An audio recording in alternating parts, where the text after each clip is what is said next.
نحمده ونصلي على رسوله الكريم اما بعد فاعوذ بالله من الشيطان الرجيم بسم الله الرحمن الرحيم رب اشرح لي صدري ويسر لي امري واحلل عقدة من لساني يفقهوا قولي رب زدني علما اللهم فقهنا في الدين اللهم أيدنا بروح القدس آمین یا رب العالمین۔ آج ہم آیت نمبر 40 سے 42 تک ایک شارٹ سا رکوع ہے، اس کو پڑھیں گے 46 تک انشاءاللہ۔ اور جو ہے اس میں اب یہاں سے اگر آپ دیکھیں تو بنی اسرائیل سے خطاب شروع ہو رہا ہے۔ یہ خطاب 5ویں رکوع سے 14ویں رکوع تک مسلسل اس میں 10 رکوع آئیں گے۔ ہاں البتہ اس میں ایک تقسیم ہے، یعنی سب سے جو پہلا رکوع ہے یہ دعوت پر مشتمل ہے، دعویٰ اللہ، کیونکہ جب بھی کسی گروہ کو دعوت دی جاتی ہے، دین کی دعوت دی جاتی ہے تو اسے رغبت دلائی جاتی ہے اور نرمی کا انداز اختیار کیا جاتا ہے، اس کی دلجوئی کی جاتی ہے۔ یہ تمام جو ہے نا دعوت کے بیسک جو ہے اصول ہیں، بیسک انگریڈینٹس ہیں، اس کے بغیر دعوت جو ہے نا اثر نہیں کرے گی، باثر نہیں ہوتی۔ تو بنی اسرائیل کی حیثیت جو ہے وہ سابقہ امت مسلمہ کی تھی، جن کو یہاں پر دعوت دی جا رہی ہے وہ بھی مسلمان ہی تھے، لیکن نبی کریم صلی اللہ علیہ وسلم کا انکار کر کے کافر ہو گئے، ورنہ وہ حضرت موسیٰ علیہ السلام کے ماننے والے تھے، شریعت ان کے پاس تھی، بڑے بڑے علماء ان میں موجود تھے، علم کا خوب چرچا تھا ان میں، یعنی علم والے لوگ تھے، یعنی ہر قیامت کو مانتے تھے، فرشتوں سے آگاہ تھے، ایمان تھا، وحی کو مانتے تھے، تو غرض کے سب کچھ ان کے پاس تھا۔ یہاں ان کو جو دعوت دی جا رہی ہے اس سے ہمیں کیا رہنمائی ملتی ہے؟ ہمارے لیے اس میں رہنمائی یہ ہے کہ آج مسلمانوں میں ہم مسلمان جو اپنی حقیقت کو بھول گئے ہیں، اپنے منصب کو بھول گئے ہیں، کہ ہم نبی الانبیاء، وہ نبی جو حضرت محمد صلی اللہ علیہ وسلم جس نے تمام انبیاء کی امامت کرائی معراج کے موقع پر، خاتم النبیین حضرت محمد صلی اللہ علیہ وسلم کی امت ہے، ہمیں قرآن نے امت وسط کہا، ہم آپ صلی اللہ علیہ وسلم خاتم النبیین ہیں۔ اب آپ کے بعد نبیوں کا سلسلہ بند ہو چکا، اب نبیوں کا کام کون کرے گا؟ امت مسلمہ کرے گی، یعنی پہلے انبیاء آتے تھے، اب آپ صلی اللہ علیہ وسلم کے بعد نبیوں کا سلسلہ ختم، اب جو ہے امت، آپ کی جو امت ہے وہ آگے جو بے دین لوگ ہیں، جو دین سے گمراہ ہو چکے ہیں، جن پر اللہ کا غضب نازل ہو چکا ہے، وہ ان تک دین کی دعوت پہنچائیں گے۔ اس لیے اب یہ درمیان میں ہے تو اسے کیا کہا گیا؟ امت وسط۔ اب اتنا بڑا منصب، اتنا بڑا مقام ہم سب کو ملا ہوا ہے، اور ہم بحیثیت قوم، بحیثیت امہ، ہم اس منصب سے غافل ہو گئے ہیں، اور دنیا کی دیگر اقوام کی طرح ہم بھی بس ایک قوم ہی بن کر رہ گئے ہیں۔ سب سے پہلے ہم نے کیا کرنا ہے کہ ہم نے خود ٹھیک ہونا ہے اور اسلام کا نمونہ دنیا کے آگے پیش کرنا ہے۔ ہم میں سے ہر ایک کو نبیوں والا کام کرنا ہے، اللہ کے دین کی دعوت کو آگے پہنچانا ہے۔ تو جب تک وہ ہم خود پر اپلائی نہیں کریں گے، جب تک وہ ہمارے اندر رچا بسا نہیں ہوگا، تو پھر ہم دوسروں کی ہماری دعوت میں کوئی اثر نہیں ہوگا۔ تو پہلے ہم خود کو ٹھیک کریں گے، ہم میں اس کا عکس نظر آنا چاہیے۔ تو یہ احوال جو ہے یہ ان 7 آیات میں ہمارے سامنے آئے گا۔ فرمایا یا بنی اسرائیل اذکروا نعمتی التی انعمت علیکم واوفوا بعہدی اوف بعہدکم وایای فارہبون۔ اے بنی اسرائیل، یاد کرو میرے اس انعام کو جو میں نے تم پر کیا۔ بنی اسرائیل کو وہ تمام انعامات یاد دلائے جا رہے ہیں جو ان پر کیے گئے۔ ان پر کیا کیا انعامات کیے گئے؟ اللہ تعالیٰ نے ان کے اوپر رحمت کی بارشیں ہوئیں، انہیں عروج نصیب ہوا، جبکہ وہ اللہ کے احکامات کو پس پشت ڈال رہے تھے، پھر بھی اللہ سبحانہ تعالیٰ نے جو ہے انہیں سمندر پار کرایا، فرعون کے جو ہے ظلم سے نجات دلائی، ان کے لیے من و سلوہ اتارا گیا۔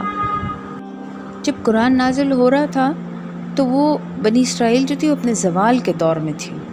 حال یہ تھا کہ محمد صلی اللہ علیہ وسلم کی بعثت سے پہلے ہی ان کا جو ہے نا سیکنڈ ٹیمپل وہ گرایا جا چکا تھا۔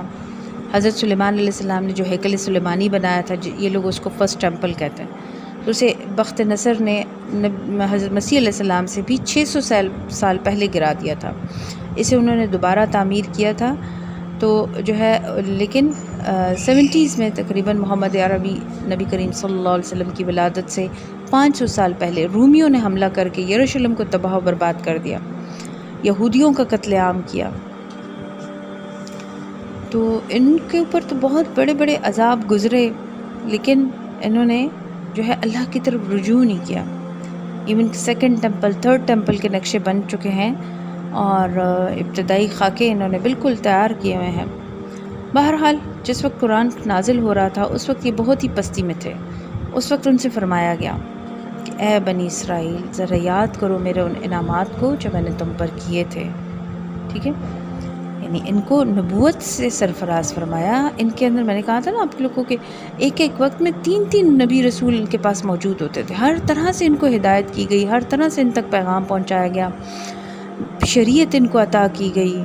ان کے اندر دیکھیں داؤد علیہ السلام، سلیمان علیہ السلام جیسے بادشاہ اٹھائے، جو بادشاہ بھی تھے، نبی بھی تھے۔ فرمایا وَأَوْفُوا بِعَهْدِي أُوفِ بِعَهْدِكُمْ، اور تم میرے وعدے کو پورا کرو تاکہ میں بھی تمہارے وعدے کو پورا کروں۔ یعنی بنی اسرائیل سے نبی کریم صلی اللہ علیہ وسلم پر ایمان لانے کا عہد لیا گیا تھا تورات میں، ٹھیک ہے؟ تورات میں آج بھی یہ نشانیاں موجود ہیں، اور یہ ان کے بارے میں قرآن میں کیا اللہ تعالیٰ فرماتے ہیں کہ یہ نبی کریم صلی اللہ علیہ وسلم کو اس طرح پہچانتے تھے جیسے کوئی اپنے بیٹے کو، جیسے اپنے بیٹوں کو پہچانتے ہیں۔ تو یعنی یہ حضرت موسیٰ علیہ السلام کی امت کو بتایا جا رہا تھا کہ آپ صلی اللہ علیہ وسلم آئیں گے، ان کی کتابوں میں یہ چیز موجود ہے اور تم نے ان کی نبوت کو تسلیم کرنا ہے۔ تو یہ وہ وعدہ یاد دلایا جا رہا ہے کہ تورات میں تم لوگوں سے وعدہ لیا گیا ہے، تم وعدے کو پورا کرو تاکہ میں بھی تمہارے ساتھ وعدے کو پورا کروں۔ وَإِيَّايَ فَارْهَبُونَ، اور صرف مجھ ہی سے ڈرو۔ وَآمِنُوا بِمَا أَنزَلْتُ مُصَدِّقًا لِمَا مَعَكُمْ، اور ایمان لاؤ اس کتاب پر جو میں نے نازل کی ہے، جو تصدیق کرتے ہوئے آئی ہے اس کتاب کی جو تمہارے پاس ہے۔ وَلَا تَكُونُوا أَوَّلَ كَافِرٍ بِهِ، اور تم ہی سب سے پہلے اس کا کفر کرنے والے نہ بن جاؤ۔ یعنی تم جو اس نبی کریم صلی اللہ علیہ وسلم، آخری نبی صلی اللہ علیہ وسلم کے انتظار میں ہو، یعنی یہ تو انتظار میں تھے، ان کے بارے میں جانتے تھے، ان کو ایسے پہچانتے جیسے اپنے بیٹوں کو پہچانتے ہیں، ان کے لیے دعائیں کرتے تھے کہ آخر کب وہ نبی آئے گا، آخری نبی آئے گا۔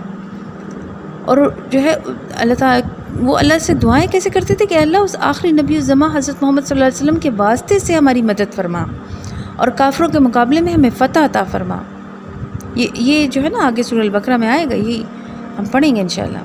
تو اللہ تعالیٰ نے فرمایا کہ اب تم خود ہی اس کے پہلے منکر بن رہے ہو، خود ہی اس کے، کیونکہ یہی تو اس معاشرے میں اس وقت یہی لوگ تھے جو علم والے تھے، جو ہے یہود و نصارہ جو اہل علم تھے، اہل کتاب تھے، اس کو، وحی کو، قیامت کو، فرشتوں کو، سب کو مانتے تھے، ان پر ایمان رکھتے تھے۔ تو اللہ تعالیٰ نے فرمایا اور پھر تم ہی اس کے سب سے بڑھ کر دشمن بن گئے ہو۔ وَلَا تَشْتَرُوا بِآيَاتِي ثَمَنًا قَلِيلًا، اور میری آیات کے بدلے حقیر سی قیمت قبول نہ کرو۔ یعنی یہ اللہ تعالیٰ کے احکامات کو رد کرتے اور اپنی جو ہے سے بناتے، اپنے مفادات کے لیے آیات کو، جیسے اس کے مرضی کے فتوے لوگوں کو دے دیتے، تھوڑا نذرانے قبول کرتے۔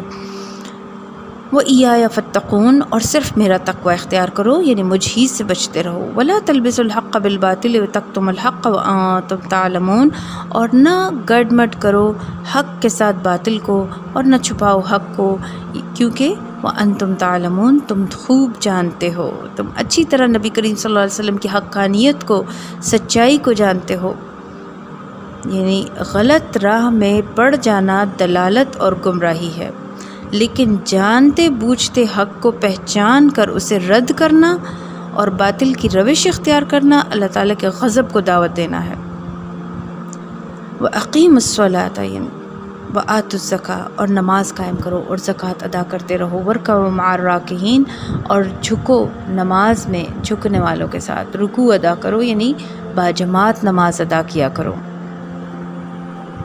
دیکھیے باجماعت نماز ادا کرنے کے لیے ہم نے اپنے بیٹوں کو، اپنے بھائیوں کو، اپنے گھر کے مردوں کو ترغیب دلانی ہے محبت کے ساتھ۔ بعض اوقات مائیں بہت ہارش ہو جاتی ہیں، ہمیں بہت محبت سے ترغیب دلانی ہے، پھر حکمت کا اختیار کرنی ہے، بچپن سے محبت ڈالنی ہے، شوق دلانا ہے، چھوٹے چھوٹے گفٹس کے ساتھ گھر کے مردوں کو، بڑوں کو جو ہے نا ان کو حکمت کے ساتھ۔ دیکھیے ایک چیز کہ آپ صلی اللہ علیہ وسلم کو حکم ہوا کہ خوف ہے، جنگ کا میدان ہے، صلاۃ الخوف کا ہم پڑھیں گے نا قرآن میں، تو جنگ کے میدان میں اسلحہ لیے ہوئے بھی ایک ایک رکعت پڑھ رہے ہیں لیکن جمع میں پڑھ رہے ہیں۔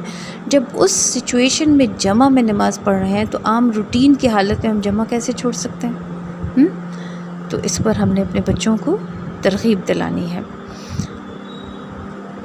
اتأمرون الناس بالبر وتنسون انفسکم، کیا تم لوگوں کو نیکی کا حکم دیتے ہو اور خود اپنے آپ کو بھول جاتے ہو؟ ان آیات کے اصل مخاطب علماء یہود ہیں جو لوگوں کو تقوی اور پارسائی کی تعلیم دیتے تھے، لیکن ان کا اپنا کردار اس کے برعکس تھا۔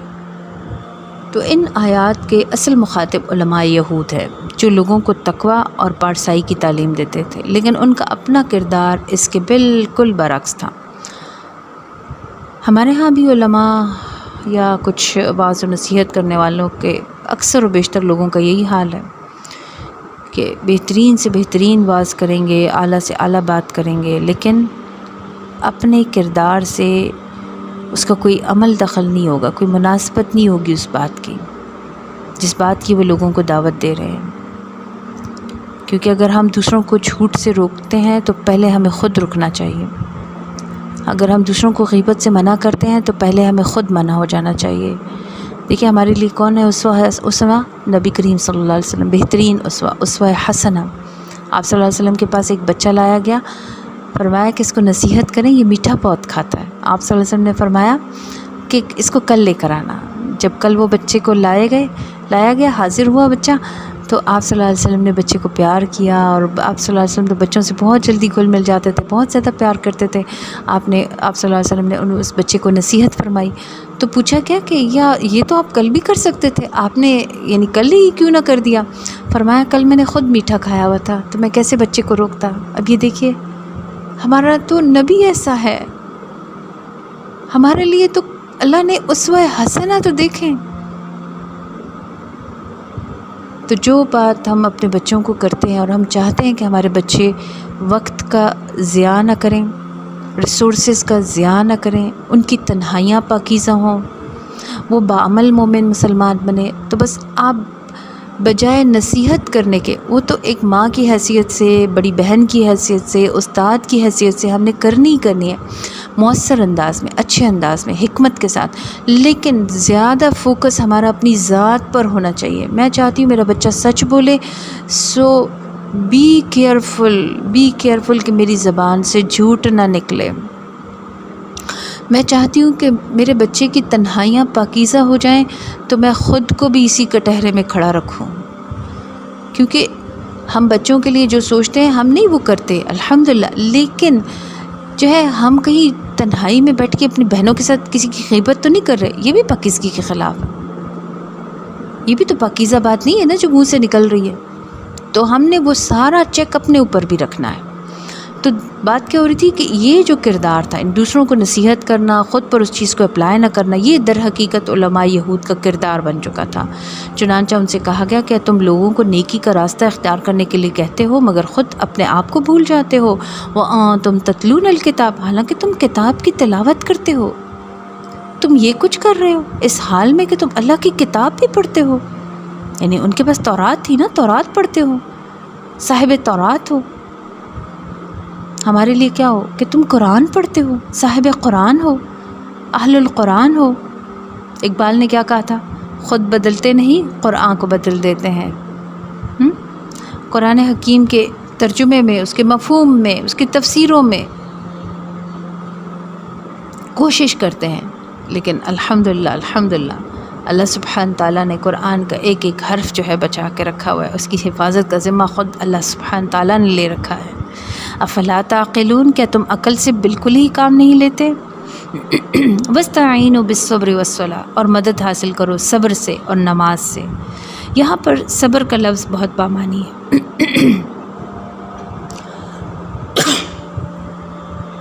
علماء سو کیوں وجود میں آتے ہیں؟ یعنی ایک علماء حق ہوتے ہیں جو سچے ہیں، ایک علماء سو ہوتے ہیں، سو برائی کو کہتے ہیں۔ جب وہ صبر اور قناعت کا دامن ہاتھ سے چھوڑ دیتے ہیں اور مال کی محبت ان کے دل میں گھر کر لیتی ہے اور وہ دنیا کے ہی ہو کر رہ جاتے ہیں، پھر وہ دین کو بدنام کرنے والے ہو جاتے ہیں۔ اگر دین کا کام کرنا ہے اور دین کے راستے پر ہمیں آگے بڑھنا ہے، سب سے پہلے ہر طرح سے کٹ ڈاؤن اپنی ذات، میری اپنی ذات، ٹھیک ہے؟ تو اللہ تعالیٰ فرماتے ہیں کہ نماز اور صبر سے مدد حاصل کرو۔ مومن کے دو ہتھیار ہیں، نماز اور صبر، ٹھیک ہے؟ صبر کے ساتھ دیکھیں جو دوسری چیز جس کی تاکید ہے وہ نماز ہے۔ یعنی علماء یہود جو تھے وہ حق کو جانتے تھے، اس کے باوجود نبی کریم صلی اللہ علیہ وسلم پر ایمان نہ لاتے۔ اس کی سب سے بڑی جو وجہ ہے وہ حب مال اور حب جاہ ہے۔ مال اور نمود و نمائش اور ان کے جو ہے منصب، یعنی اس کی ان کی جو دنیا داری تھی اس کی محبت۔ تو ان دونوں چیزوں کا علاج ہمیں بتایا جا رہا ہے کہ جب مال کا مداوع صبر سے ہوگا، ٹھیک ہے، اور نماز جیسی عبادت سے اپنے اندر عاجزی پیدا کرو، تو پھر ان دونوں چیزوں کی محبت کا خاتمہ ہوگا۔ صبر کیا ہے؟ اپنے آپ کو روک لو، نیگیٹو ریاکشن سے روک لو۔ مشکل ہے، پریشانی ہے، حالات میں کوئی پرابلم ہے، کوئی بھی پریشانی ہے کسی بھی قسم کی، جسمانی، ذہنی، معاشی، معاشرتی، کوئی بھی ہے، اللہ کی طرف رجوع کرو۔ 2 رکعت نماز حاجت، ہم بڑے بڑے وظیفے تو کر لیتے ہیں لیکن 2 رکعت نماز حاجت، وَاسْتَعِينُوا بِالصَّبْرِ وَالصَّلَاةِ، یہ سب سے بڑا وظیفہ ہے، 2 رکعت نماز حاجت۔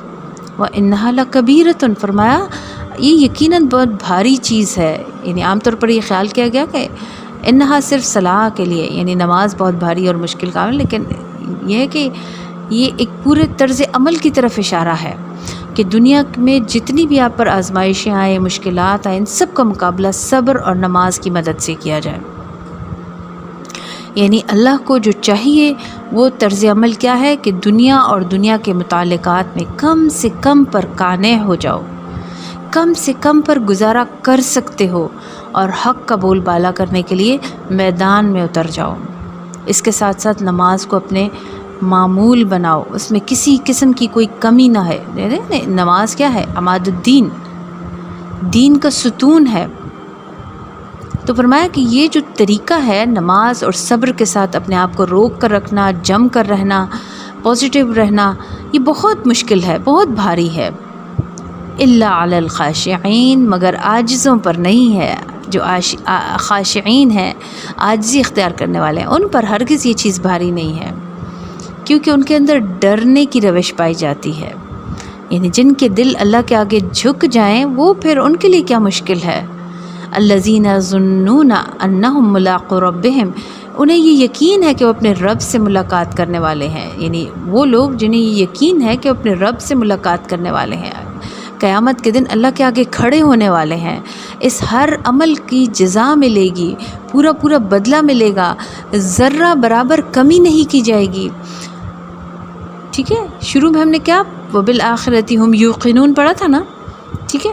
تو یہ وہی ہے کہ یہ آخرت کا یقین ہی انسان کو میدان عمل میں بالکل سیدھا رکھتا ہے۔